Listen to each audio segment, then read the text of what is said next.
Assalamualaikum warahmatullahi wabarakatuh. Eh, Hari ini kita belajar seni budaya.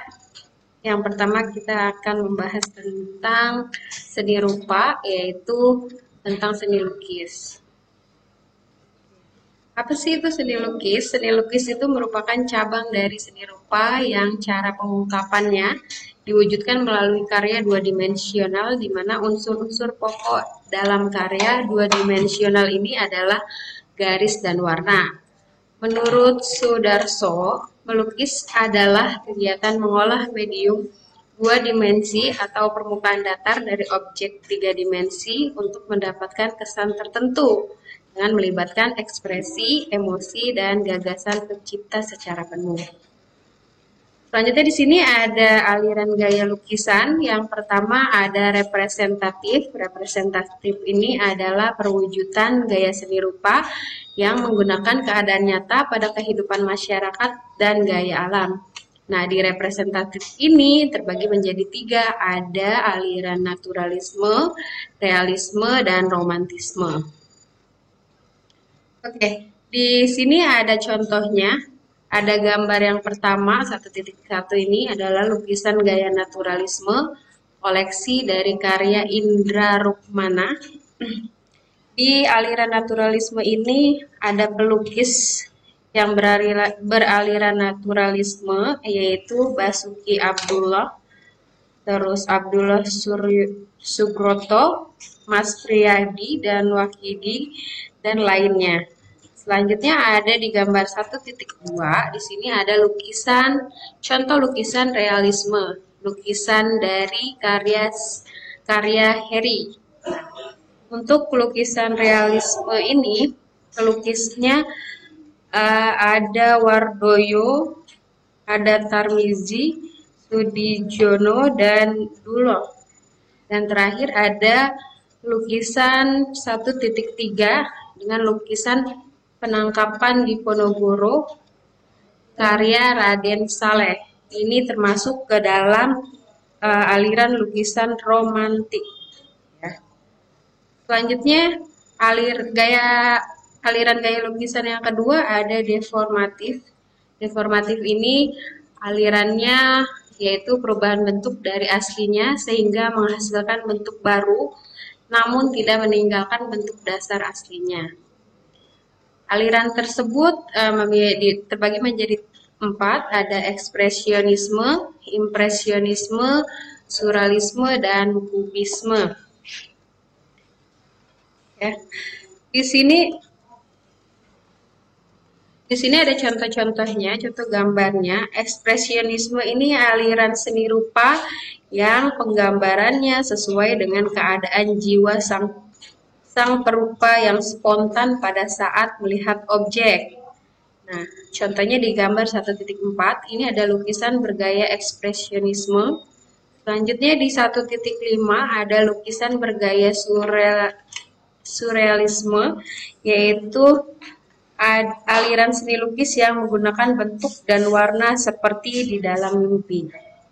Selanjutnya, impresionisme ini aliran seni rupa yang penggambarannya sesuai dengan kesan saat objek tersebut dilukis.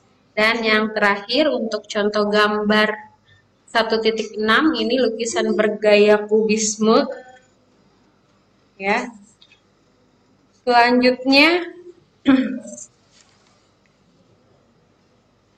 aliran gaya lukisan yang ketiga ada non-representatif, adalah suatu bentuk yang sulit untuk dikenal, yaitu bentuk dasar dari gaya ini sudah meninggalkan bentuk aslinya. Kalian bisa lihat contoh gambarnya di gambar 1.7, yaitu lukisan gaya non-representatif karya Bud Muchtar.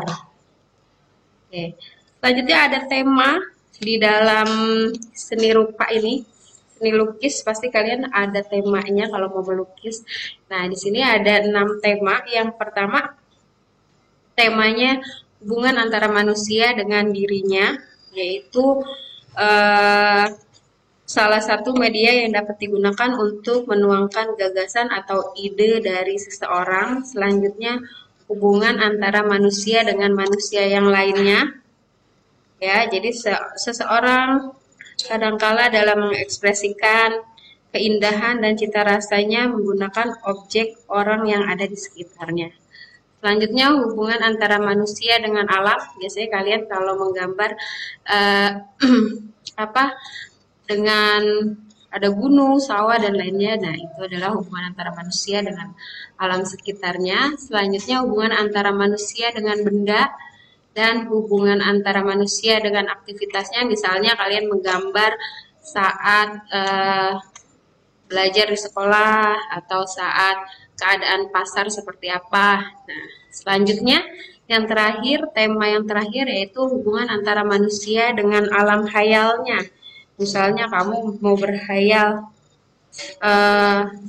menjadi presiden misalnya. Jadi manusia dengan alam khayalnya kamu boleh tuangkan di situ dengan berupa lukisan. Ya, di sini ada contoh-contoh gambarnya. Di gambar 1.8 ada potret diri karya Avandi. Selanjutnya gambar 1.9 ini lukisan tema hubungan manusia dengan orang lain. Nah, dia menggambar orang lain. Selanjutnya gambar 1.10 lukisan tema manusia dengan alam sekitarnya. Ya, ini yaitu dengan kuda-kuda yang sedang asik bermain-main di alam sekitar. Selanjutnya hubungan manusia dengan benda, itu dengan benda-benda di sekitarnya, jadi dia menggambar benda-benda yang ada di sekitarnya. Selanjutnya lukisan tema manusia dengan aktivitasnya, ya dia menggambar aktivitas yang ada di pasar. Selanjutnya yang terakhir lukisan tema hubungan manusia dengan alam khayalnya. Oke. Apa aja sih alat dan bahan untuk berkarya seni lukis? Ya, bisa kita lihat di sini. Yang pertama ada pensil, ya. Pensilnya boleh pensil yang 2B atau yang lainnya. Ini untuk apa pakai pensil? Untuk membuat sketsa terlebih dahulu. Selanjutnya, setelah kalian membuat sketsa, silakan kamu beri warna dengan menggunakan krayon, ya. Selanjutnya atau dengan menggunakan tinta bak atau cat air. Nah, kalau lukisan itu biasanya kalian menggunakan kuas sebagai alat melukisnya. Dan yang terakhir, untuk menaruh cat warnanya atau cat airnya, kalian membutuhkan palet cat air atau palet cat minyak. Oke, sampai sini ada yang mau ditanyakan? Ada. Ya udah, kalau nggak ada, kita lanjut ke jenis lukisan berdasarkan teknik dan bahan yang digunakan. Yang pertama ada lukisan tempera. Ya, ini pecahan teknik melukis ini dikenal pada zaman Renaissance, yaitu cat yang dipakai diaduk dengan perekat yang biasanya terbuat dari putih telur ataupun sagu. Nah, lukisan dengan teknik ini dipakai untuk diterapkan di permukaan tembok dan dinding. Pada zamannya dipakai sebagai penolak bala seperti lukisan yang ada di goa-goa. Selanjutnya ada lukisan al fresco. Ini diterapkan di dinding yang masih basah dan ditaburi bahan perekat. Lukisan teknik ini yang terkenal adalah di Istana Vatikan. Selanjutnya ada lukisan al secco, yaitu perbedaannya dengan teknik ini dipakai adalah dinding yang sudah kering, yaitu teknik lukis ini pernah dibuat oleh Leonardo da Vinci di gereja Santa Maria. Selanjutnya ada mozaik. Mozaik ini adalah teknik penempelan pecahan atau lempengan kaca yang berwarna-warni pada dinding atau lainnya sehingga membentuk objek tertentu, ya. Selanjutnya lukisan kaca. Lukisan kaca ini ya pasti menggunakan bahannya kaca, timah, kuningan, dan tembaga sebagai penyambungnya, sehingga membentuk suatu lukisan. Oke. Selanjutnya ada lukisan cat minyak atau yang sering disebut dengan plakat. Nah, lukisan ini adalah medianya kanvas, yaitu kain yang telah diberi cat dasar yang dicampur dengan larutan lem sehingga tidak tembus ke belakang sehingga dipakai untuk melukis. Selanjutnya lukisan cat air atau yang sering disebut dengan akuarel. Nah, itu cat air berbentuk pasta yang dicampur dengan air. Nah, teknik akuarel ini adalah melukis dengan sapuan warna tipis sehingga hasilnya transparan. Media untuk bahan cat air adalah berupa kertas. Selanjutnya lukisan akrilik. Ini lukisan dengan bahan yang disebut akrilik yang menghasilkan warna-warna yang cerah dan menyala. Nah, lukisan teknik ini sering digunakan untuk berbagai eksperimen di sepatu, tas, atau berbagai bahan lainnya. Terakhir ada lukisan batik.